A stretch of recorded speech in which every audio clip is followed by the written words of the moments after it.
Hey y'all, this is Reno Marsh with Marsh Development Construction. Today is the end of day 6. Really didn't work on the shipping container today. Actually, we cleaned land, cleared land, trimmed trees, and did a bunch of property maintenance today. But what I didn't show on one of the other videos is we did get the exterior completely primered and painted, and then painted. Saturday it was windy and we got the split system in there, and front doors are in, windows are in, and like I said, this is all Home Depot materials.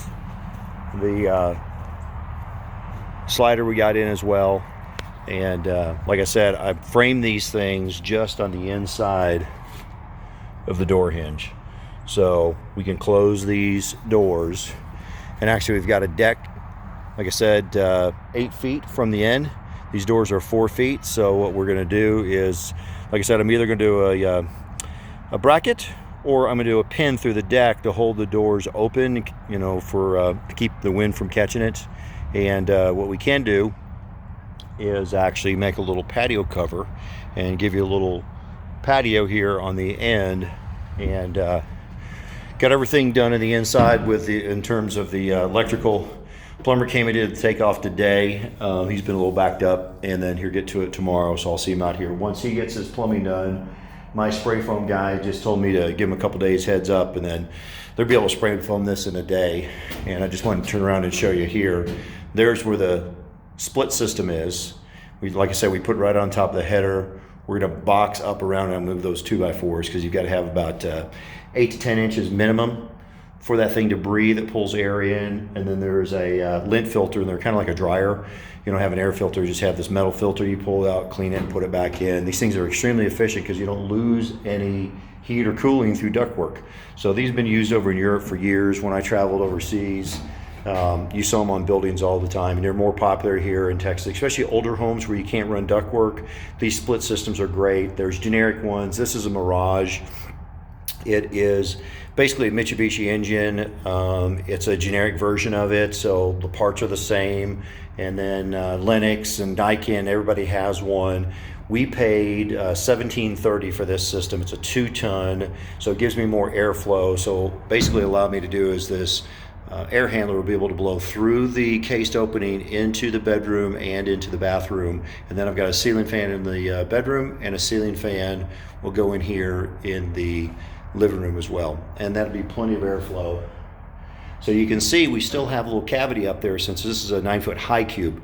I emphasize get the high cubes because you have room for your rafter boards. Put a little rat run up there to stabilize it. You run your wiring. The cool thing about this, as opposed to regular residential, because you've got waffle paneling, this R paneling, this thick steel, the electrician essentially can run his wiring a lot easier. So we didn't have to drill holes through all the studs like you normally do. So he's able to rough in a little bit easier.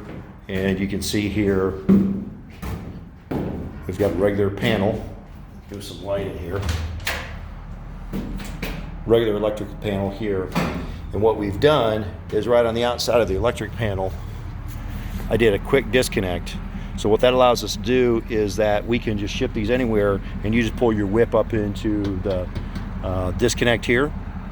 Also, if you take this as a hunting cabin and you run off of a 220 generator, you can have a twist lock plug and just plug it into a generator and power it up. And the AC runs off 220, the hot water heater runs off of 220, the endless hot water tank. And I told you that had 2 runs of an 8x2 cable, and it takes 2 dual pole 40 amp breakers for the 18K Black & Decker hot water heater. And we're going to mount that right above the toilet on the wall in the bathroom, so that way we have room for a washer and dryer in the bathroom versus having a tank, which takes up space, takes up about 22 inches in width.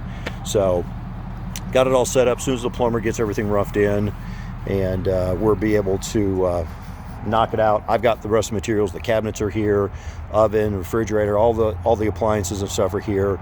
Trim kits are here for the lights, and once it's spray foamed, then the electrician will come back and here do the top out with the plugs and switches. You don't want to put that stuff in now, trust me.